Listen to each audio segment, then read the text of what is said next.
Your subscribers. Today I will tell you how you can easily delete your cache from Telegram on Android. So for doing this you just need to open the settings, and in the settings you need to find apps, and in the apps you need to find manage apps, and here you just need to find Telegram. So you can also write in search tab Telegram, or you can just find it manual.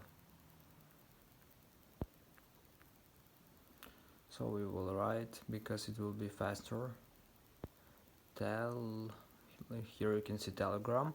So just click on clear date, and now you just choose clear cache, OK, and now it will successfully delete our cache. So this is the way how we can do it. So thanks for watching, have a nice day, subscribe to my channel, click like, and goodbye.